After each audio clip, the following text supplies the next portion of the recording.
नमस्कार मंडळी, welcome back to my channel. Gauri Ganpati झाले आहेत आणि पितृपक्षाची सुरुवात झाली आहे. पितृपक्ष म्हणजे आपल्या पितरांना किंवा पूर्वजांना स्मरण करण्याचा काळ. या काळात तांदळाच्या खिरीला खूप महत्त्व आहे आणि आपल्या पूर्वजांना नैवेद्य म्हणून ही तांदळाची खीर दाखवली जाते. तर आज आपण अशी स्वादिष्ट आणि पौष्टिक तांदळाची खीर बघणार आहे, पण त्यात आपण एक सिक्रेट इन्ग्रेडियंट देखील घालणार आहोत. तर चला मग रेसिपी बघूया.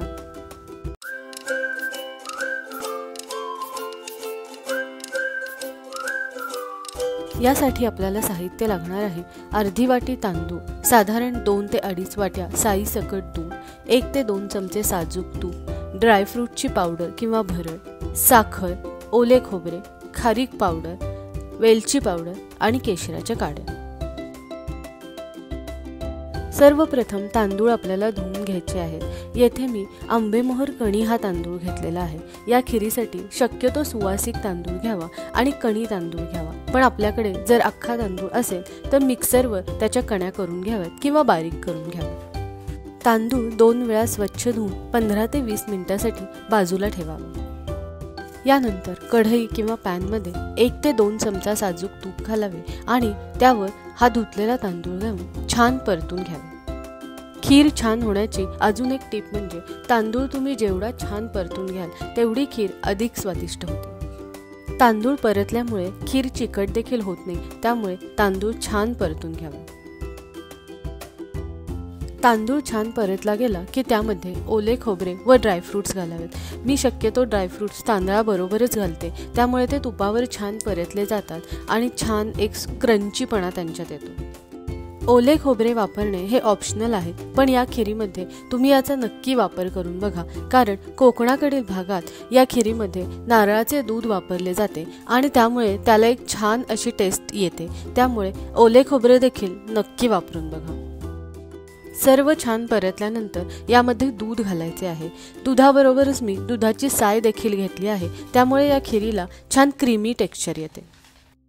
दुधाचे प्रमाण साधारण तांदळाच्या 4 ते 5 पट ठेवायचे आहे, म्हणजे खिरीला आपल्याला हवी तशी कन्सिस्टन्सी येते. सर्व छान मिक्स करून घ्यायचे आहे आणि या दुधामध्ये हे तांदूळ शिजवून घ्यायचे आहे.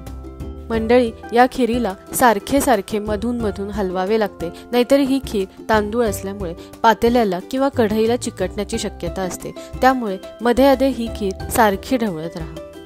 अजून एक टीप म्हणजे या खिरीसाठी कच्चे दूध वापरू नका. दूध शक्यतो तापवून थंड केलेले किंवा तापवलेलेच दूध वापरा. साधारण 10 ते 12 मिनिटांनंतर आणि 2 ते 3 छान उकळ्या आल्यानंतर तांदूळ शिजला आहे की नाही हे बोटाने चेपून बघा. तांदूळ जर शिजला नसेल तर अजून 2 ते 5 मिनिटं खीर उकळू द्या. तांदूळ व्यवस्थित शिजला की यामध्ये खारीक पावडर आणि साखर घाला.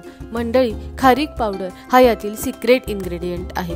खारीक पावडरमुळे साखर देखील कमी लागते आणि ही खीर अधिक पौष्टिक बनते. खारीक पावडर वापरल्यामुळे याला एक छानसा दाटसरपणा देखील येतो आणि खीर अजूनच चविष्ट आणि स्वादिष्ट लागते. सर्व छान एकत्र झाल्यानंतर यामध्ये केशराच्या काड्या आणि वेलची पावडर घाला. नेहमी लक्षात ठेवा की वेलची पावडर जर सर्वात शेवटी घातली तर त्याचा स्वाद अजून छान लागतो.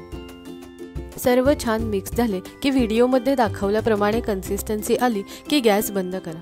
ही खीर जास्त घट्ट करायची नाहीये, कारण का थंड झाल्यावर ही खीर अजून घट्ट होते. सर्व करताना एका बाउलमध्ये ही खीर काढून ड्रायफ्रूट्सनी त्याला छान गार्निश करा की झाली आपली तांदळाची पौष्टिक खीर तयार. ही खीर तुम्ही गरमागरम किंवा थंडगार अशा दोन्ही प्रकारे सर्व करू शकता. तुम्ही देखील ही खीर नक्की करून बघा आणि तुम्हाला रेसिपी आवडली असेल तर मला नक्की कमेंट बॉक्समध्ये कळवा.